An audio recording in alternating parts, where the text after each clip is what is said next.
woe of the week. Not being as popular as it should be. Yeah, I made the argument that I'm not on Tinder because I'm kind of a public figure. Like, I don't want people to see me on Tinder and be like, aren't you that nigga from YouTube? But also, I don't envelop the aspect of being as community involved as I am. And it was one of the highlights for that was Chevers had his comedy show in Stonebridge. Okay. And I ran into them at Bar Louie on, this was what, Thursday night, I think it was? Yeah, it was Thursday night. Today's Saturday, right? Yeah. So it was Thursday night. And I ran into him at Bar Louie, and Brandon was like, oh yeah, no, Nelson knows everybody here. Like he knows a lot of people. And they didn't think it was serious until they started seeing that I know everybody. And at some point, the conversation started going into Chevers' wife said that, Brandon, I've seen you in the magazine. And Brandon was like, wait, what? I'm in a magazine? And I looked at him, I was like, oh shit, I didn't tell you? And he was like, no, you didn't tell me anything. I was like, yeah, no, Open Space. We work with Open Space. Open Space Arts out in Stonebridge. It's an arts museum. Nice. And they do magazines. Mm-hmm. And one of the pages is always dedicated to Limelight Vibes and Last Laugh. So, and because of the little, the flyer, that flyer for Last Laugh and that flyer for Limelight is always in the Open Space magazines. Oh, nice. Yeah. So, and Brandon didn't know that. And my mistake for not telling him, but I'm like, yeah, no, I told you. Like, I try to work the avenues that I can. Mm-hmm. And my relationship with Open Space is, hey, make sure this flyer is in the magazine every week. But Brandon didn't know that, and he's like, oh shit, I'm in a magazine. And then I'm sitting there like kind of thinking about it and like, wait, I got this motherfucker in the magazine. He doesn't even know it. And it's like, if I just applied myself a little bit more, I could be on the cover of the magazine. I have a bad habit of like, there's so many Not podcasts. applying yourself, but advocating for yourself. Yes, correct. You know. And like one of my things is I've had so many podcasters on my podcast, and I've only been on one other person's podcast. And that was my episode 15 guest, Naya, from Two Hoes with a Show. And they stopped. Like, I think their next podcast episode after my podcast, my feature, was their last episode. And they haven't done a podcast episode since. But outside of that, I haven't been a guest on anybody's podcast. And it's not a matter of like people not saying, hey, you've been on I've been on your podcast. Come on mine. But it's just a matter of like, hey man, if you're not pressing me about it, I'm not gonna care. Take the time, write it down, put it on a damn calendar or something, and then follow through. Following through is a lot of people's my problem. Worst problem by far. It's like I'll have all these fun ideas, and then it's like when it comes to the follow through, when it comes to getting it done or sitting down and making that shit happen, it's like, well, mine's day of commitment. Literally, like, I mean, shit, we were supposed to shoot this a week ago, but like that day of, I was just like, I can't do this today. That's what I like about this. That's what I enjoy about doing mine. It's it's something that I can do spur of the moment. Correct. And it's okay. It's harder to coordinate with cool people that I'd like to, invite to my house to do it with. But this is something I can do myself whenever the fuck I want. So it's like, and that's just how I do it. I play it by ear. I have started to make a more concerted effort to pre-plan, And I think that's one of my biggest problems is the fact that like, okay, it's cool that you spend all this time editing, you spend all this time advertising, all that kind of stuff. We're making the advertisements, but you have to apply yourself to other things, and that's how you get to that standpoint. I can sit there and go to the places that I'm familiar with. Like shout out Carter. He said it the best. He said, "You've made a mansion inside of a tent and never explored the rest of the forest."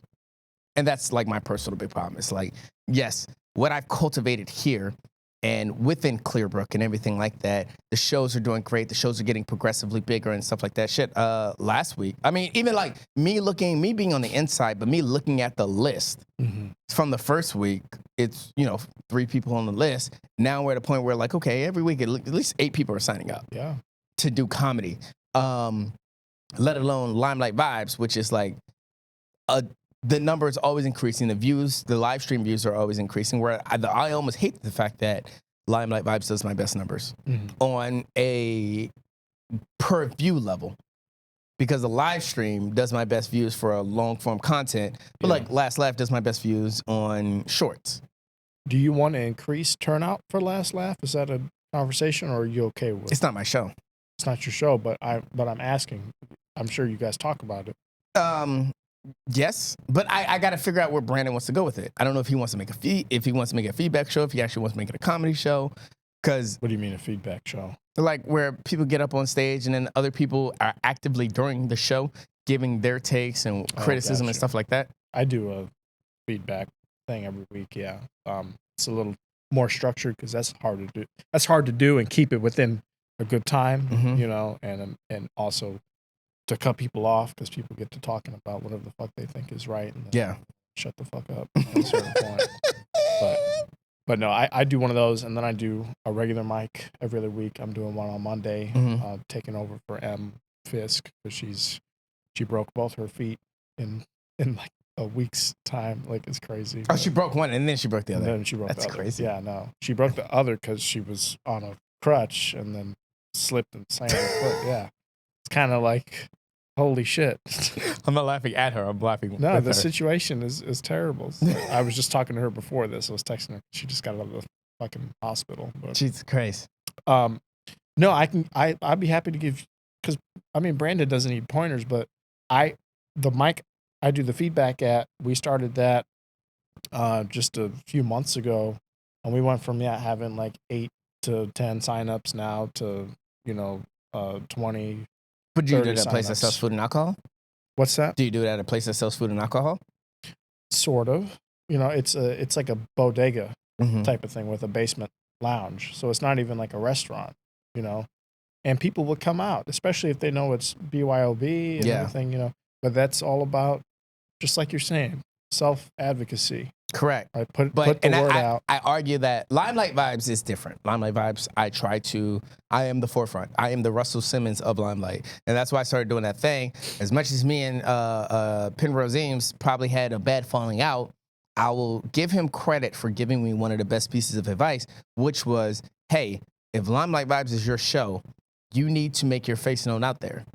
So that's why every time there's a headliner, when the headliner's done with their 30-minute set, I get up on stage and welcome the headliner off the stage, say my tidbit, let the crowd know who I am, both the live stream and the in-house crowd know who I am. Peace, love, have a good night, and get off.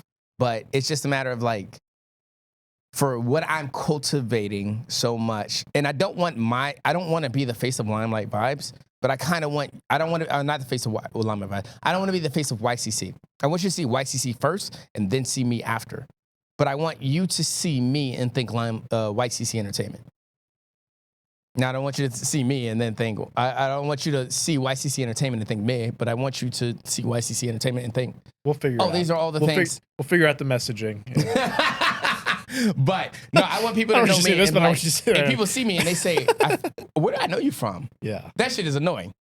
Because I'm like, well, you might have seen me from Limelight Vibes. You might have seen me from Last Laugh. Why do you think you should be famous? Famous is a stretch. I know what you mean, but why do you think you should be recognized? And you are getting recognized. So I guess the better question is, why do you think you're getting recognized? Of all the things you're doing. My fingers in so many different cultures, but because of my, not have my fingers in so many different cultures, but have my finger in so many different projects. Yeah. So, and I think if I applied myself to actually attempting to get out there where I can have conversations off of like one of the most annoying things is like, what is your podcast about? Mm-hmm. Instead of asking me that, just like, and without me trying to get too enveloped in, I need to be able to figure out a short form summary of being able to describe it where you'll actually want to watch it. Because sometimes I waste my time describing and we'll be talking for 15 minutes and then you'll turn around and still never watch an episode. Mm-hmm. Or you won't even look at it. You won't even follow the company on the Instagram. So it comes a matter of getting out there and being able to figure a way to advertise it, but also it comes from a matter of getting out there. And that's one of coming off of my Sin of the Day and into my Will of the Week. The problem is I'm so far out of my element on a consistent basis where I don't have the time to apply myself. Therefore, I'm only setting myself back.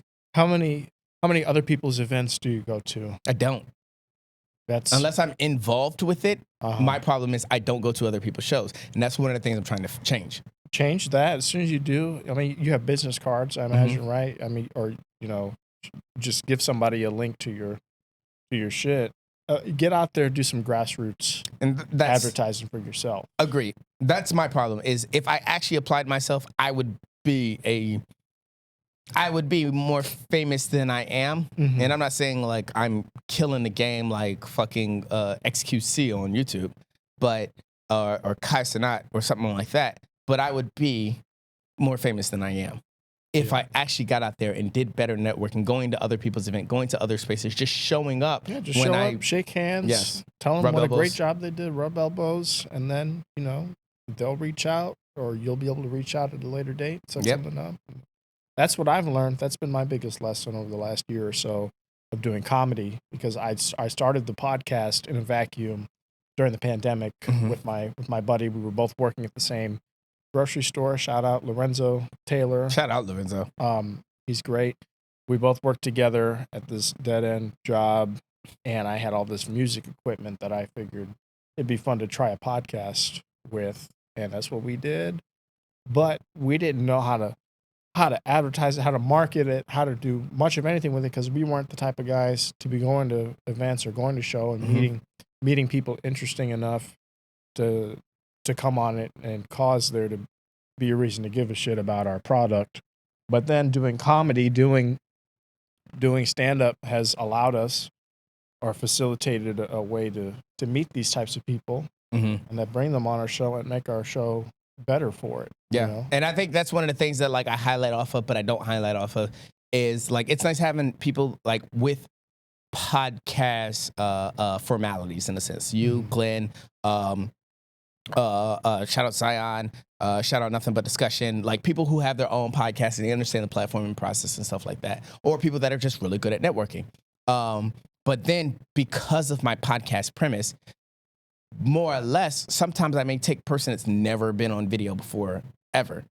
But I've had such a genuine conversation, such a good conversation with you before. Too. That's what it started as, but you gotta have the balance. The balance. You gotta bring somebody in who's a bringer, somebody who's got a following. Yeah, you need that just as much as you need somebody who's just your friend off the street or somebody that you had a nice conversation with. Agree. But without exposing yourself to all of these different pools of communities and people, you're not going to experience any growth. You're certainly not going to get any type of name recognition, So that's been my biggest lesson is like, who the fuck am I to come up into this scene expecting that anybody would remember me from doing this one or two times to nobody. Agreed. But my biggest side note, welcome our Sins And Woes. One of my biggest fears in life is dying unremembered.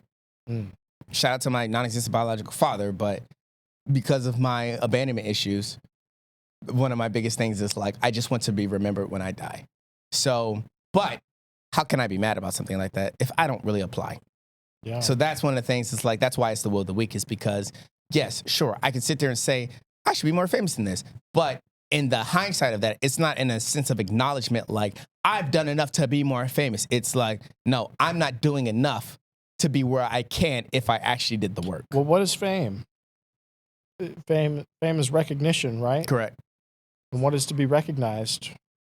If you're going to be recognized for something, you better do something that people recognize you for. That's all it is. Agreed. So you keep this up long enough, it's only a matter of time before people start to take heed or take notice of it, and it'll take off. But as long as you just keep with it, it's work. Recognition requires labor.